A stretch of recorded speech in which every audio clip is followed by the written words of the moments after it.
एक बार की बात है, एक शहर में एक साहूकार रहता था। उनके घर में पैसों की कोई कमी नहीं थी, लेकिन उनकी कोई संतान नहीं थी, जिससे वे बहुत दुखी रहते थे। पुत्र प्राप्ति के लिए वे प्रत्येक सोमवार का व्रत रखते थे और शिव मंदिर में जाकर पूरी श्रद्धा से भगवान शिव और पार्वती जी की पूजा करते थे। उनकी भक्ति देखकर एक दिन माता पार्वती प्रसन्न हुई और उन्होंने भगवान शिव से उस साहूकार की इच्छा पूरी करने का अनुरोध किया। पार्वती की इच्छा सुनकर भगवान शिव ने कहा कि हे पार्वती, इस दुनिया में हर प्राणी को उसके कर्मों का फल मिलता है और उसके भाग्य में जो कुछ भी है उसे भुगतना पड़ता है। लेकिन पार्वती जी ने साहूकार की भक्ति का सम्मान करने के लिए उसकी इच्छाओं को पूरा करने की याचना की।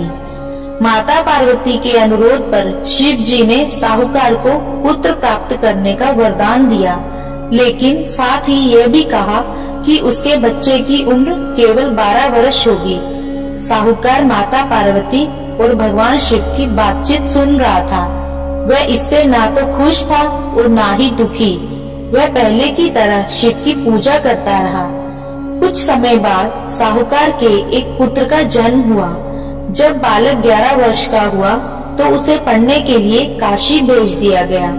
साहूकार ने बेटे के मामा को बुलाकर ढेर सारा पैसा दिया और कहा कि वह इस बच्चे को शिक्षा प्राप्त करने के लिए काशी ले जाए और रास्ते में यज्ञ करे। जहाँ कहीं भी यज्ञ किया जाता है वहाँ ब्राह्मणों को भोजन कराकर दक्षिणा दी जाती है। इसी प्रकार दोनों मामा भांजा यज्ञ करके ब्राह्मणों को दान दक्षिणा देकर काशी की ओर चले गए। रात के समय एक नगर था जहाँ नगर के राजा की पुत्री का विवाह हुआ था, लेकिन जिस राजकुमार से वह शादी करने वाली थी वह अंधा था। राजकुमार ने इस तथ्य को छिपाने की एक योजना के बारे में सोचा कि उसके बेटे की एक आंख नहीं है। साहूकार के बेटे को देखकर उसके मन में एक विचार आया। उसने सोचा क्यों ना इस लड़के को दूल्हा बनाकर राजकुमारी से शादी करा दी जाए। शादी के बाद मैं इसे पैसे के साथ भेज दूंगा और राजकुमारी को अपने शहर ले जाऊंगा। लड़के की शादी दूल्हे के कपड़े पहनकर राजकुमारी से कर दी गई, लेकिन साहूकार का बेटा ईमानदार था। उसे यह उचित नहीं लगा। मौका पाकर उसने राजकुमारी की चुन्नी के किनारे पर लिखा कि तुम्हारी शादी तो मुझसे हो गई है, लेकिन जिस राजकुमार के साथ तुम्हें भेजा जाएगा वह आंख का काना है। मैं काशी पढ़ने जा रहा हूँ। राजकुमारी ने जब चुन्नी पर लिखी बातें पढ़ी तो उसने यह बात अपने माता पिता को बताई। राजा ने अपनी बेटी को विदा नहीं किया, जिससे बारात वापस चली गई। उधर साहूकार का लड़का और उसके मामा काशी पहुँचे और वहाँ जाकर उन्होंने यज्ञ किया। जिस दिन बालक 12 वर्ष का हुआ उस दिन यज्ञ हुआ। लड़के ने अपने मामा से कहा कि मेरी तबीयत ठीक नहीं है। मामा ने कहा कि तुम अंदर जाकर सो जाओ। शिव के वरदान के अनुसार थोड़े ही समय में उस बालक के प्राण निकल गए। मृत भतीजे को देखकर उसके मामा विलाप करने लगे। संयोग से शिव और माता पार्वती उसी समय वहां से जा रहे थे। पार्वती ने भगवान से कहा, स्वामी, मैं इसके रोने की आवाज को सहन नहीं कर सकती। आपको इस व्यक्ति की पीड़ा को दूर करना चाहिए। जब शिव मृत बालक के पास गए तो उन्होंने कहा कि यह उसी साहूकार का पुत्र है जिसे मैंने 12 वर्ष की आयु का वरदान दिया था। अब इसकी उम्र हो गई है।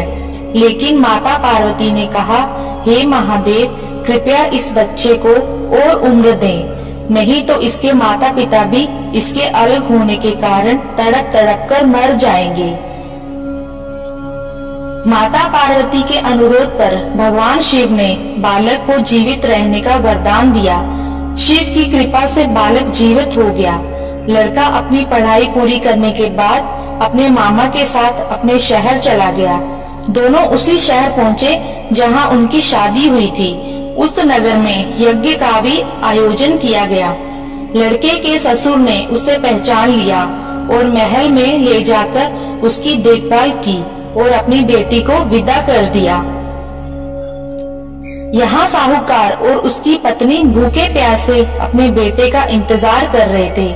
उसने कसम खाई थी कि अगर उसे अपने बेटे की मौत की खबर मिली तो वह भी अपनी जान दे देगा। लेकिन अपने बेटे के जीवित रहने की खबर पाकर वह बहुत खुश हुआ। उसी रात भगवान शिव ने व्यापारी के सपने में आकर कहा, हे श्रेष्ठी, मैंने सोमवार का व्रत करके और व्रत कथा सुनकर प्रसन्न होकर आपके पुत्र को लंबी आयु दी है।